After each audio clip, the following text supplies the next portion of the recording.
Flying down the stairs, I bumped into Papa. "Haven't I told you to stay out of the cupola?" he barked, grabbing hold of my arm and trying to prevent me from reaching my mother. "Don't you go up there until I have that guardrail fixed." I didn't want to be the one to tell Papa about Vera's broken bones, yet I had to, since he refused to let go of my arm. "She's up there bleeding, Papa, great gobs of blood, and if you don't let go of mine and call an ambulance, she might die." "I doubt it," he said. Still, he did bellow out to Mama, "Call for the ambulance, Lucky. Vera's broken her bones again.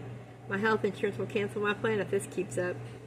Still, when it came down to the nitty-gritty, Papa was the one who calmed Vera's fears and sat beside her in the ambulance and held her hand as he wiped away her tears.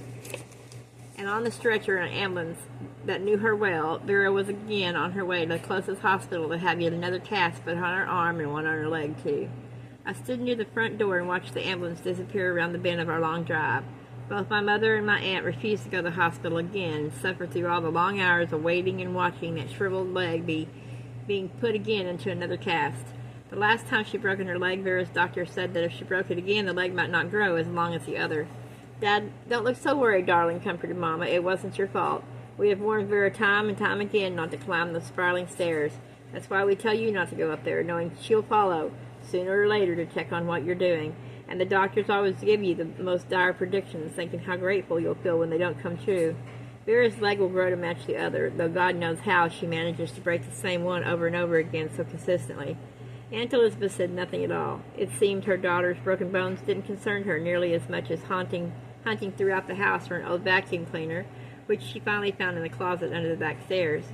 She headed toward the family dining room, where 6 presidents hung to stare at the naked lady eating grapes.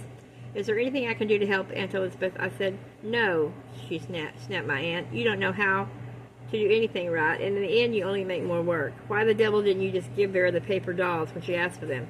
"Because she'd only tear them up." My aunt snorted, glared at me and my mother, whose arms were around me, and then she tugged the vacuum down the hall and disappeared. "Mama," I whispered, "why does Vera always lie?"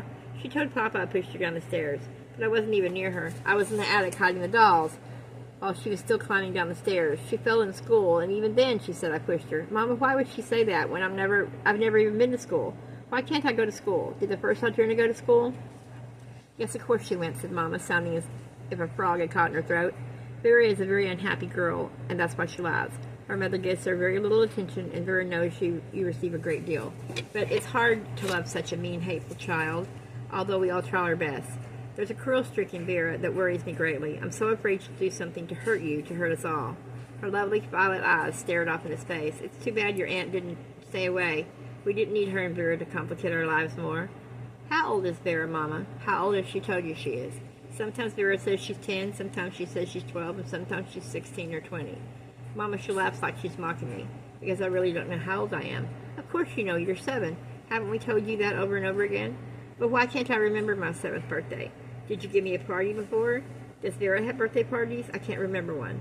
"Vera is 3 years older than you are," said Mama quickly. "We can't afford to have birthday parties anymore. Not because we can't spend the money, but you know why birthday parties bring back tragic memories. Neither your father nor I can bear to think of birthday parties anymore, so we all stopped having birthdays and have chosen to stay the age we like the best. I'm going to stay 32, she giggled and kissed me again. "That's a lovely age to be, not too young and not too old." But I was serious and sick of evasions. "Then Vera didn't know my dead sister, did she?" "She says she did, but how could she have when she's only 3 years older than me?"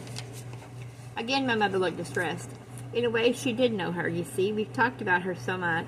Perhaps we talked too much about her." And so it went, as always, invasions but no revelations, at least not the kind I really wanted, the kind I could believe in. "When can I go to school?" I asked. "Someday," Mama murmured, "someday soon." "But Mama," I persisted, following her into the kitchen and helping her chop vegetables for a salad, "I don't fall and break my bones like Vera, so I'd be safer in school than she is." "No, you don't fall," she said in a tight voice. "I suppose I should be grateful for that. But you have other ways of hurting yourself, don't you?" Did I?